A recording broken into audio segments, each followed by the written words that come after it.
28 বছর ঘর সংসার করার পরে আমি একটি মামলা করেছি পুরুষের নামে মহিলা কেস করে। আর আমি পুরুষ হয়ে আমি মহিলার নামে কেস করেছি। আলাইকুম, আমার জীবনের ইতিহাস, আমার জীবনটা অনেকেই কষ্ট করেছি। কারণ বাজারে মেনতেগিরি করেছি, 3 টাকা কাজের মূল্য, সারাদিন সারা রাত 100 টাকা 150 টাকা ভাড়া মারছি, বউরা খাওয়াইছি, 2টি সন্তান, একটা ছেলের নাম হয়েছে রাসেল, আরেকটা ছেলের নাম হয়েছে ইয়াসিন। রাসেলটার বয়স 21 বছর আর ইয়াসিনটার বয়স 17 বছর। তো আমার জীবনে খুবই কষ্ট করেছি। আমি হৃদয়টা চিরে মানুষকে দেখানোর মতন আমার তৌফিকদার নাই।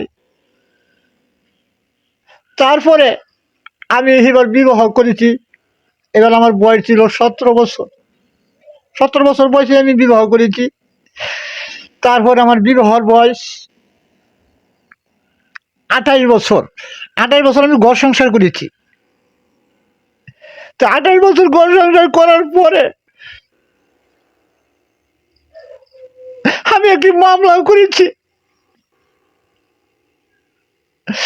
পুরুষের নামে মহিলা কেস করে। আর আমি পুরুষ হয়ে আমি মহিলার নামে কেস করেছি।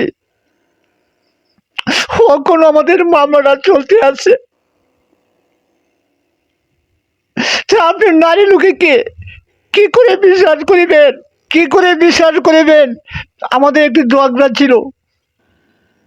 ঝগড়াটা কি হয়েছে, আমার বাড়ির মধ্যে 2 কাঠা জমি। ওখন বউ আমার চাকরি করছে 25 বছর। 25 বছর চাকরি করে আমি 25 বছরের বিনিময়ে কি পাইলাম? আমার 2 কাঠা জমি লিখে দিতে হবে। বাদে আমার সন্তানে বলতেছে না না না না, আমরা 2 সন্তান আছি, ওখন কে জমি লেহালিহি। আজকে যদি আমরা না থাকিতাম তাহলে আমাকে সম্পত্তি তুমি লিখে দিতা।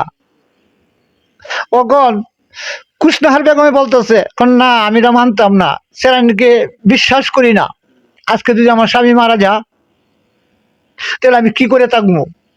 না, আমি 25 বছর কামাই করছি, ওখন আমার সম্পত্তি লিখে দিলে আমি তার ভাত খাম। এমনি মনে করি আমার 1 কথা 2 কথা 2টা ছড় মারলাম টাস করিয়া, ঠিক মতনই ছড় মারার পরে বাদে মনে করি অজ্ঞান হয়ে গেছে। অজ্ঞান হয়ে গেলে 15 দিন মেডিকেলে ছিল। মেডিকেলের থেকে আসলো, মানে আমার বাচ্চা ছাড়া বলতেছে কি হয়েছে কি হয়েছে। এই ব্যাপার হইলে হ্যাঁ মনে করুন চলে গেছে বাড়িতে, না ঢাকা চলে গেছে। যখন ঢাকা চলে গেছে, আজকে মনে করুন চলে গেছে 5 বছর। 5 বছর থেকে তার সাথে আমার কোনো সম্পর্ক নাই।